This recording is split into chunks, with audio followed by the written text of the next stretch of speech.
Bismillahirrahmanirrahim. Da suna Allah mai rahma mai jin ƙai. Namijin zama kashi na 34. Haka momi Nabila ta shiga magiya da ban haƙuri ganin abin da yake shirin aikata mata na kashe mata rayuwa. Da kai hannunta ta rufe hedikwata ɗin nata inda yake ƙoƙarin saka bananar shi a ciki. Ya cire hannun nata. Sai ƙararrawa jikin shi yake yi yana faɗin, ki bani na ci. Idan ban ci ba mutuwa zan yi momi. Bulizan Allah dan annaba ki bani wayo Allah ba da nata. Ina buƙatar ruwa. Please ki tsaya. Kar ki kashe ni. Allah in ban miki gwatso ba mutuwa zan yi. Banana ta zafi take min please. Kar ki hana ni, kar ki ƙara sa hannunki a wajen nan. Haka yake mahankani yana sambatu. Yana kuma ɗaura kaciyar shi a saman daidai saitin hedikwata ɗin nata. Da kuma kai hannu ta matsa banana ta shi daidai hedikwata ɗin nata. Da ne idanuwanta suka fara raina fata. Kai haƙuri don Allah, kar ka sa min abin nan wallahi ba zai shiga ba ezad. Ka ɗaga ni don Allah, kar ka kashe ni. Wallahi ka saka min abin nan na faɗa maka mutuwa zan yi ta min girma da yawa. Ka bari zan sha maka. Na ce na amince zan sha maka. Wallahi daga yau ba zan ƙara raina ka ba. Ko ba zan ƙara taɗi ba tunda ba ka so. Wallahi daga yau na daina. Ka ɗaga ni don Allah kar ka kashe ni kaji. Ta shiga yi mishi magiya. Nan da nan kuma ta fashe mishi da kuka. Cikinta ya hau wani irin karkaba ta tashi a hankali. Zufar azaba ta fara zazzabuwa daga sassan jikinta. Kamar wacce ake watsa ma ruwa. Gashi ya riga ya danne ta babu halin ta ture shi. Ballantana har ta samu dama ta gudu. Kawai sai ta ƙara fashe mishi da kuka daidai sai kunnen shi tana mishi magiya. Amma ɗan bawan Allah kan murisai ba majinta yake ba. Kuma baya gane komai yanzu. Kawai abin da ya fi bukata shine ya ji banana shi ta cika cikin wannan rijiyar. Ya ƙara sai ta banana tashi a daidai hedikwata ɗinta. Wani santsi ya kuma ɗibar shi. Ya sauke wanda daɗin nishi. Tun kan ma ya shiga yake jin daɗi na tsarga mishi har zuwa maɗigar kan shi. Cikin birin ɗin shi yana wani irin amsawa. Idanun shi suka rufe. Ya yi luhu kamar mai jin bacci. Wayo dadi. Wayo. I'm so sorry mommy. Sai dai ki yafe min amma wallahi sai na saka banana ta a cikin hedikwata ɗinki. In ban saka ba mutuwa zan yi. Na ji ma ina kwaɗayin wannan rana. Rana mafi soyuwa a gare ni. Ya faɗa. A daidai lokacin da ya danna kaciyar tashi da mugun ƙarfi. Ya shige ta. Tunda ya ci ya sa a hankali ta ƙi shiga. Na haka yanzu ya yi ƙoƙarin danna da mugun ƙarfi. Nan take rabin banana tashi ta shiga cikin hedikwata ɗin nata. Na mutu. Inna lillahi wa inna ilaihi raji'un. Allahumma ajirni fi masibati wa abli khairin minha. Hasbinallahu wa ni'mal wakil la shiga uku na lalace. Wayo ummi zai kashe ni. Me kake saka min haka? Ezad ka fita daga jikina zafi nake ji. Azaba nake ji. Dan Allah kar ka motsa kaji ka fita. Dan girman Allah ka fita. Wayo jikina Ezad. Ummi ki zo ki cece ni umma. Dan Allah baba na ka zo. Inna lillahi zan mutu na mutu. Anta Hafsat ki zo maman Asmat ki zo. Maman Nur please ki zo ku kwace ni a hannun shi ya saman abu. Haka Nabila ta shiga sambatin azaba cikin ihu. Yayin da ta ji wani abu wata iri azaba a ƙasar nata da tabbatin irin ta a rayuwar ta batun da take a duniya. Har gwara ma a ce a tarugu aka jajjaga aka sa mata a wajen nata. Akan wannan azabar da take ji a halin yanzu. Nan take ta nemi hawaye ta rasa saboda tsabar azabar ta ji. Ta riƙe mashi hannu mai lafiya kam. Da ne ya daga ƙishinta ya dago hannun shi ya tokare mata rumfa yadda zai ji daɗin bata gwatso yadda yake so. Sai sambatu yake yana mai lashe karan hancinta. Tunda ya zo duniya uwar shi ta haife shi. Bai taɓa jin abin da yake ji a yanzu ba. Jinsa yake yana yawa a wata duniyar samaniya. Wata duniya da ba irin tamu ba. Tunda ya ji rufin bananar shi a cikin hedikwata nata. Ya saki wani azababban nishi wanda bai taɓa yin irin shi a rayuwar shi ba. Yayin da shi ma wata zufa take ta fama tsatsafo mishi. Bananar ta shi har lokacin tana cikin hedikwata ɗinta sai dai rabi ne. Yana so ta taɓo zuwa bangon mahaifarta. Ya buɗe ta. Daidai sai ya tsayin bananar shi. Mommy. Please. wai koyi nake ko koyi hedikwata ɗinki? Lizan Allah faɗa min a ina nake. Momi wallahi kaina zai fashe. Wai momi kina da daɗi. Zan danna ki shirya zan ci sosai. Su ne kalaman da yake faɗi cikin sambatu. Tiya biya wanke mata hanci da kuma fuskarta da yawun bakin shi. Sai lasa yake yi yana wani murmushi. Yau gashi dai finally a cikin hedikwata ɗinta. Ya gara su danna bananar tashi a cikin hedikwata ɗin nata. A nan ya kuma kurma uban ihu. Ita kuma ta kurma kururuwa mai matuƙar ƙarfi wacce kamar za ta iya fasa ɗakin. Wurin arziki wurin daɗi. Ina cin ki momi. Indi. Wayo momi kina da ruwa. Momi kina da daɗi zan mutu. Zan suma zan farfado. Nabila ita ma ta kurma wani uban ihu na wahala. Da kuma kurma uban ihu na wahala a karo na biyu. Shi kuma sai faman ihu yake na daɗi. Da sake fasa ihu a karo na uku. Wanda a daidai wannan lokacin ne muryata ta disa shi ta ɗauke ɗin. Wanda yake kusa da ita ma baya iya jin muryata ta. Tana jin sadda yake kyakketa ta kamar yana keta zani. Tun a shigarsa ta farko. Yanzu kam ta tabbatar ta gama kecewa tas. Zafin da ta ji a farko. Ashe na fula ne. Sai a yanzu ne ainihin zafin yake. Tana so ta yi ƙwalla amma ta kasa. Zafin ya fi gaban ai mashi kuka. Ita ke kamar ranta zai fita daga ruhin jikinta.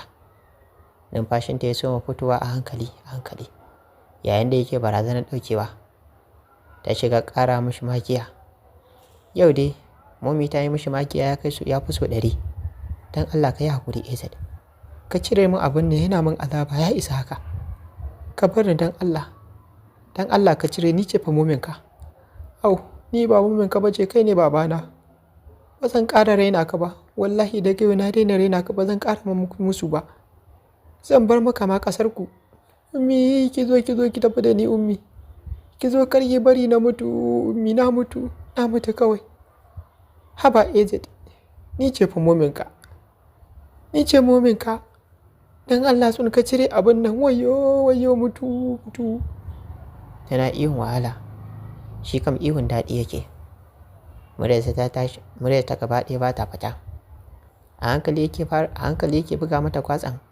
Sai kuma can ya buga da ƙarfi cikin tsananin daɗi yayin da daɗin ke fuskar shi.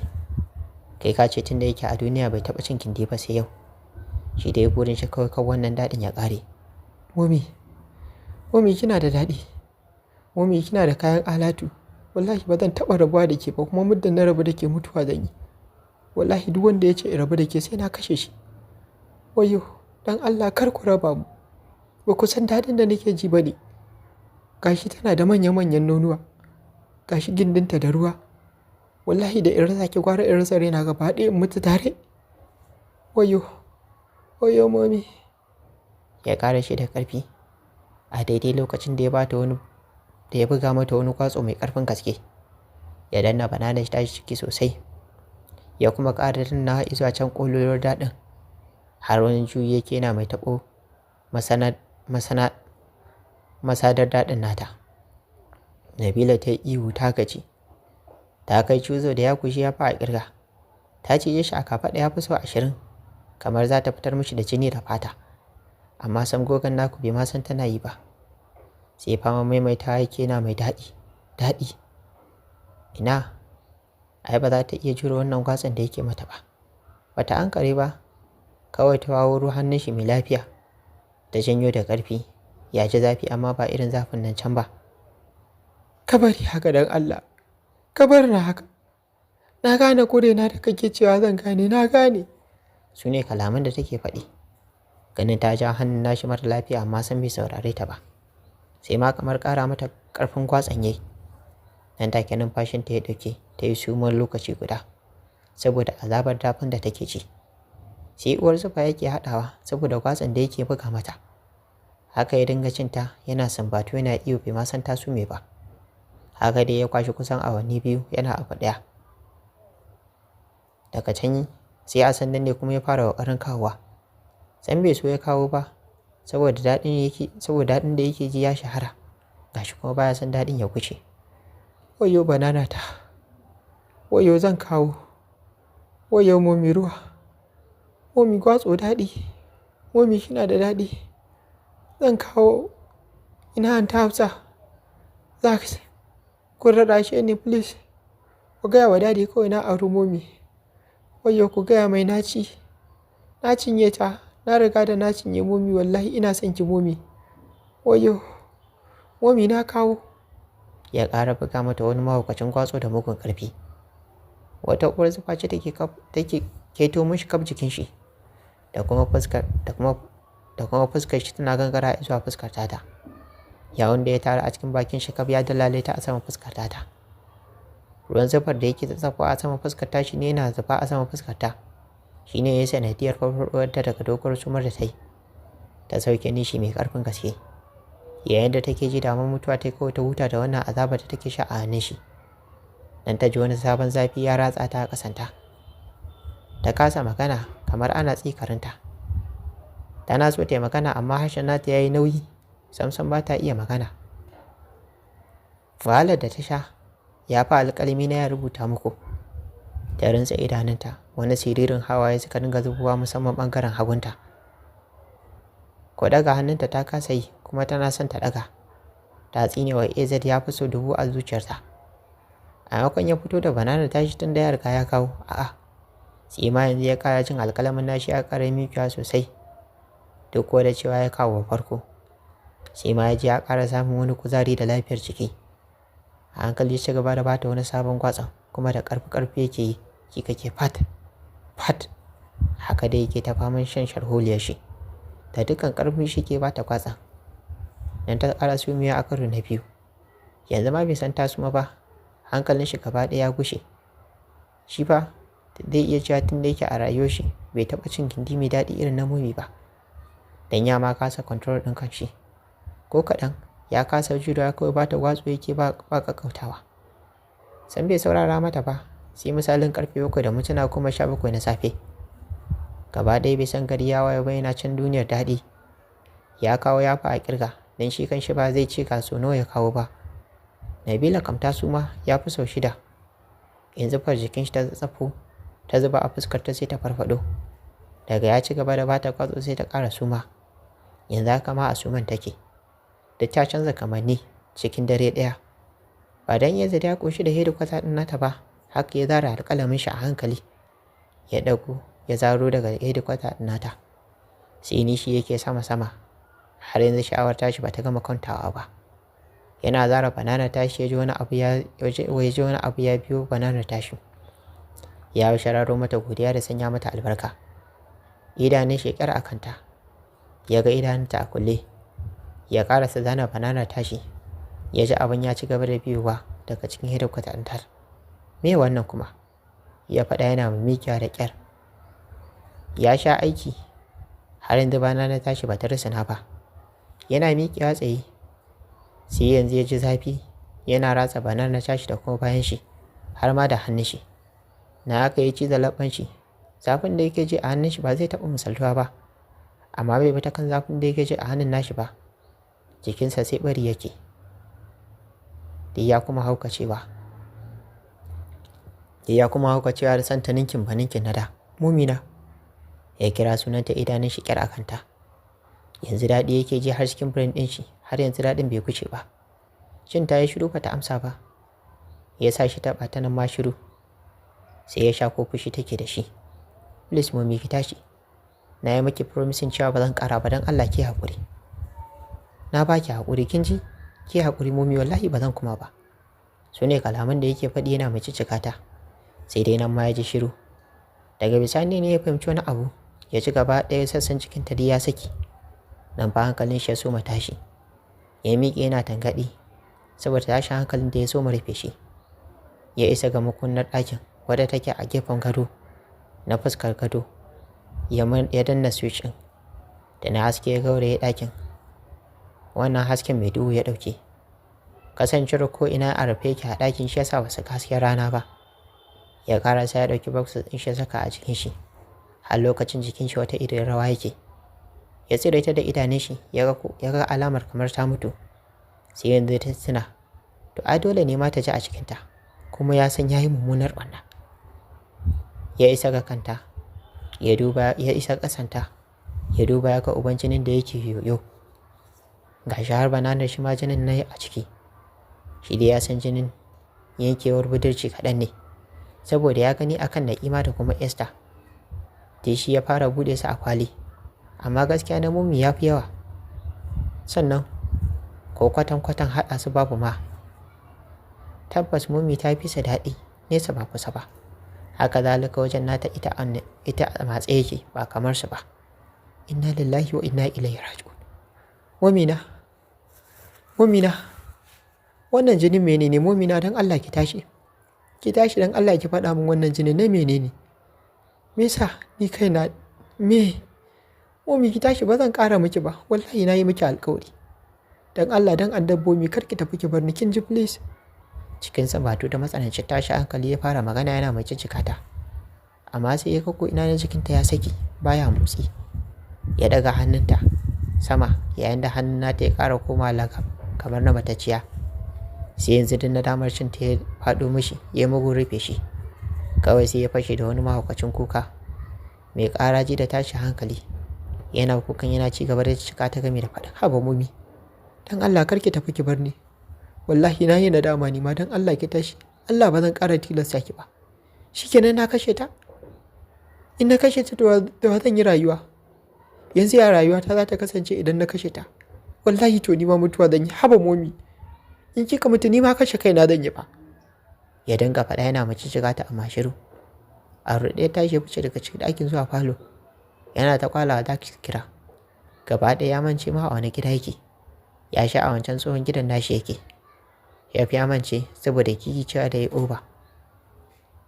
Nan fa ya tuna na aka yi saurin dawowa ɗaki kamar wani ƙaramin yaro sai ya faman shin kuka yake. Ya ɗauki wayar shi da ke gefen bedside ya shiga lalubo lambar Zack. Cikin matsanancin tashin hankali ta fara ringin sai dai ya ta tsinke Zack ɗin bai ɗaga ba.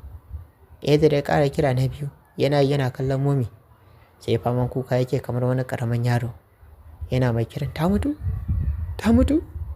Yanzu ni da sallar mutuwar ki Mummy? Nan fa ya ƙara hauka cewa kuma gigice sannan ya fice hayyacinsa. Sai dai wa Zack a Allah kira uku. Kana Zack da ke cikin magakin bacci ya fara jiyo ringin ɗin wayar tashi. Ko da ya duba sai ya ga Izzat ne. Cikin hanzari ya ɗaga wayar tare da karar a kunne. Cikin magakin bacci ya ce, hello? Kai ne kake kira da sassafen nan?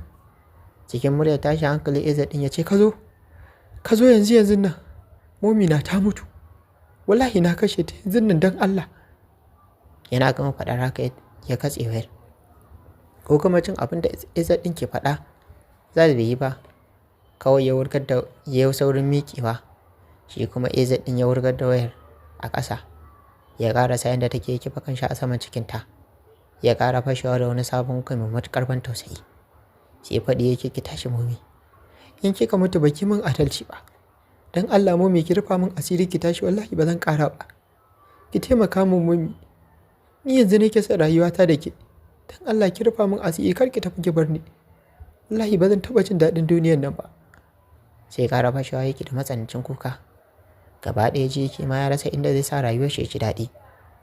Cikin hantari ya samu nasarar ƙarasuwa gidan. Da taimakon Allah ne kawai ya kawo shi. Domin idan sharun limshiwa yake tsabar tashi hankali. Sanye yake cikin kayan bacci. Ko brush bai tsaya yi ba, tashi shi daga bacci kenan. Izzat na kiran shi ya sauko daga saman gado. Duk kafin ya iso gidan ya kira lambar Dr. Salma. Ya ce da ita su haɗa a gidan da suka haɗu jiya. Duk da Izzat ɗin bai gaya mashi asalin abin da ya faru da Mummy ba. Amma duk mai hankali, ai ko ba a tsaya dogon yi mishi bayani ba zai iya nazartar abin da yake faruwa. Ya tabbatar kawai abin da yake zargi ne ya faru. Don a ganin irin yadda cikin Izzat ɗin ke matuƙar rawa, ya tabbatar da su dole ne Mummy ta ɗanɗana kudarta. Izzat na zaune a falo. Ya kifa kanshi a saman kafafun shi. Sai famun gunshikin kuka yake. Ya rasa ma inda zai sa kanshi. In ya taɓo Mummy can sai ya taɓo can. A tunanin shi ko za ta tashi. Gabaki ɗaya ya rasa inda zai sa rayuwar shi. Har da kamar ba rai a cikinta.